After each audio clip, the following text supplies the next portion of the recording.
Don Rush here, West Coast Classic Cougar. Hey, I'm working on this 351 Cleveland 4-speed convertible. Bought it a couple months ago. And when I bought it, right away I could tell it needed a clutch. It just wasn't right. But the more I think about it and look at these pedals, I think I need this upgrade kit. And Ford should have done this. This was a failure point for years. Rarely did your car go 50,000 miles, and I say that number because I just sold my 1968 Cougar big block 4-speed XR7G with about 50-some thousand miles on it, and it was wearing out. But rarely did you get, we'll say, more than 60,000 miles without this failing. And what the dealership would do is take everything apart. When I say take everything apart, you got to take out the dash pad, the steering column, the power brake booster has to come undone, and everything touching those items. So this is major surgery to get at the heart of your car to take this pedal hanger out. And you just look at here, you can tell things are askew. This pedal should be horizontal. This piece here should be way over here. See how it's hitting metal inside there.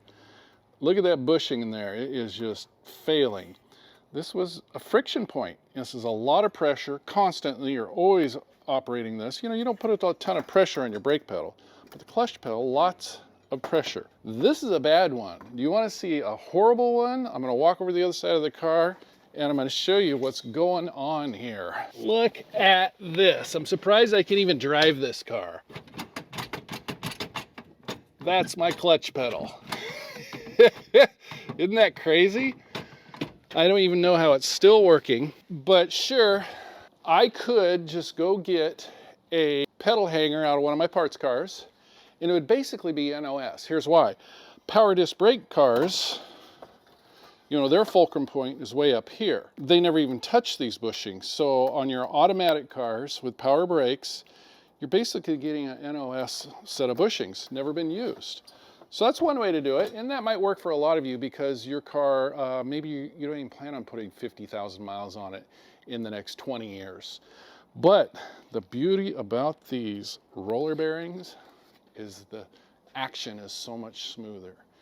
And there's zero wiggle room, and it won't ever wear out, and you won't have to worry about greasing them. Yeah, set it and forget it. So that's what I'm after. I'm not going to show you step by step how to take it apart and everything. This is an advanced job. And if you don't know how to take a dash pad off your car, or you don't know how to drop a steering column, or you don't know how to take all the fasteners off the booster, it's probably not the job you want to do. Once I get to welding this on, I will update this video a little further. All right, it's a new day. Got fresh thoughts and fresh energy. Sometimes it's better when you're frustrated with a project and you're tired just to put it down for a day. I do believe when they manufactured these cars at the plant, step one was to take the pedal hanger off the shelf, and then they built the car around it. So yeah, everything's tied in. The reason you got to take the dash pad off is you got a bracket. Well, it goes down here, and so you got bolts going in here, and you got bolts going from the column here, and then you got nuts this way if it's a power brake booster car. And if it's a manual brake car, then the nuts, they're called riv nuts, embedded in the pedal hanger, those bolts go that way. So just remember that. And here's one thing that everybody gets hung up on when they're removing their booster. They find there's the series of nuts around the booster, I do believe 5. And then this one is on the bottom, we'll say at 4 o'clock. And they'll take the nut off. They think they're done. No, it's a double nut. They put one here, and you got to take the bracket off from the dash, and you got a second one here. So that can be a hang-up. You may think you can just loosen your column. Maybe, but sometimes when you think you're saving time, by not taking a part out, you're just doubling the amount of time. So anyway, take the column out, and then while you're there, you always find something. I disconnected the reverse lockout feature, the rod on there, and see that was crumbling. So, you know, it's a good thing. Then I can inspect my rag joint at the same time. So yeah, also, you don't have to take this dash completely out, but you've taken off this bracket, you've taken off this bracket, and to get the flex you need, you need to take out the bolt through here and the bolt here. And so this is where the factory rides it. And to get that hanger in, out, you know, configured out, it's nice to be able to pull this out 5-6 inches. You know, don't pull on it so much that you kink anything, you know, but, and it's one of those while you're at it things. You got wiring to inspect, you got mouse nests to clean up. I put another clock in the dash pad while I was there. The convertible top switch was broken. You know, it's time to do some house cleaning. So anyway, let's take you over to the brake pedal hanger and show you what I did there. Okay, here is my repaired pedal hanger. This is a different one I had laying around that needs repaired. So mine was actually worse than this one. When repaired, believe it or not, your pedals should be, I'll swing this around. Yeah, they aren't supposed to line up. Imagine that. One thing that helped me get it a little bit more lined up was I put a brand new bump stop in there. So this old rubber bump stop has a channel worn in it, it's collapsed, and it doesn't have that nice rubbery feel. So right here is where the bump stop goes. I've had some people not like the look of these pedals being uneven, and they've built spacers to put here and everything. Don't mess with that. This clutch is meant, the spring action that's helped, it's there to help you push the heavy duty clutch is there for a reason. This is just so fluid now. That bearing, needle bearing I installed is, there's going to be no slop, and you'll never have to touch it again. And as I, of course, drilled the old soft metal bushings out with a hole saw. So you find yourself a hole saw, metal cutting preferably. But this is such soft metal, if you have wood cutting, one of those cheap Harbor Freight ones, and you only want to use it one time, you can get away with grinding down that swedged area out. Just don't go too far into the hanger. But anyway, yeah, this is a horrid welding job, and I can't blame it on my welder. I got a good welder. I just can't see through my mask. I keep saying I'm going to get a new shield, and yeah, I'm just guessing. So yeah, I put a big fat ugly old bead and wandered way over here and way over here when I shouldn't have. And so I thought I'd grind it down to disguise what a horrid job I did. But yeah, anybody that knows anything about welding knows that looks like poo. Some people will just spot it. You can get away with spotting it in like 3 or 4 places. Because the metal is still riding, the bearing is still riding against the metal here, even if it is mostly wore out. So yeah, it's a simple little kit. You put your snap rings in there when you're done. And here's the next frustrating part. Can't forget this part. You got a groove cut in here. This is how this works. Look how nicely that original clip goes. Well, the reproduction on our website, they decided to make it wrong in every direction. Look at that. It's the wrong height, it's the wrong opening. This is designed to 100% not work. So I sat here and used vice grips and beat on mine. I'm trying to reform it. I'm almost there, and I can kind of make it work, but that's ridiculous. So we are the only company out there, the major auto parts seller, that puts the poo emoji on things. And reason being is I work on these cars, and if the part makes me mad, I want to tell somebody, just like you, I want to leave a bad review. So that's my way of leaving a bad review on my own parts. Another thing is we're lazy. We don't like doing returns. So yeah, once we tell you it's a piece of poo, you can't call us and say, Don, that part's a piece of poo. We told you, don't buy it. But sometimes it's the better than nothing option. And yes, if you wail on it, and I stuck a drill bit in there to reform it. I'm almost there. I almost got it to where it'll work, but it's still not quite there. You know, I need to sit here and whack on it some more. It should just snap in place. So if you're wondering why the originals are so expensive and hard to find, boop, it's because they work that nice. So I don't know what to tell you. We don't have enough of these for the whole world. We just don't scrap enough manual transmission cars. Nobody thinks to put these on eBay, I don't think. So yeah, go to the comments and say disparaging things against the company that makes these. There's another thing. This is why this company's never going to be a huge name in the auto parts industry. So the manufacturer does one of two things.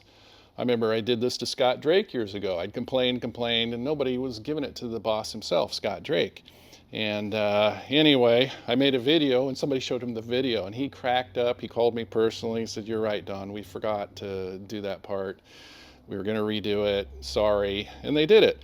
Other places just cut me off. "That's it. You're not buying any of our product. Once you've dissed us on one, you're out of here." Like I say, we're probably never going to be in the Fortune 500 because of that, but that's what it is. Another tip on this, getting the spring back in place. It's not like a coil spring on your car, but anytime you're compressing a spring, you got to be careful. One way to put this in is to put it in your vise and squish it down and put some heavy-duty zip ties on either side of it. Put it in here and at the same time clip the two zip ties. Boop! It goes right into place. That works. The way I did it, first try, no problem. I got out my massive channel locks. I put it here. Let me do that again. I put it here on the bracket. I had the spring over here. I compressed it in, put it in. It worked fine. So, you know, don't take any risks though. Do it the safe way. Here's another upgrade part. The roller bearings are one upgrade part. The other one is the little plastic bushings they put in here. You know, the full force of this clutch rides on those little plastic bushings. And of course they go bad within 10,000 miles or start to go bad. And then once they go bad, you've now wore an oblong hole into your pedal. And this is an example of what you'll see on pretty much every manual transmission car. You can't put a new bushing in there. So the way you do that is you weld, you grind, and then you go over to your drill press and select the correct drill bit, get the right hole in there, and I say forget the plastic bushings, let's upgrade to brass. You know, put a little lubrication in there, and this will never go bad. Well, I don't know, maybe it will, but it's got to be 100 times better than the plastic ones. So now you've serviced it. Oh, here's something else. These are called cage nuts, and the cage in these isn't very, it doesn't hold the critters back very well. So when you got this on the bench, just make sure these will rattle out, little square nuts, and you don't want to get this all the way in the car and they're like, oh, where's these little square nuts and how do I get them in? So don't forget about those. Most of you know this, but I wanted to show you. This is a manual brake pedal hanger. And so you need more leverage, a different fulcrum point with manual brakes than you do power. So they put the pedal brake on the same axis as the clutch. Whereas a power brake car, you need a lot less leverage, different fulcrum point. So they mount it way up here. And because you aren't putting the stress on this brake pedal like you are a manual one, they don't even have bushings built into here. It's just bare metal, and the only bushings you have are the plastics ones in there. So do know if you are going from manual brakes to power brakes, you will not be able to use your old manual brake pedal. You may or may not be able to trade it in West Coast Classic Cougar for some store credit towards the correct one. So anyway, I just thought it'd be good to show you the differences of the two pedals. And this one is basically froze up because, yeah, can't even hardly move it. It's been out in the wrecking yard for a long time and bushings are all jacked. But notice the spacing on these two pedals. This one should be way out and these should be, yeah, so there's your difference. One more point, you have to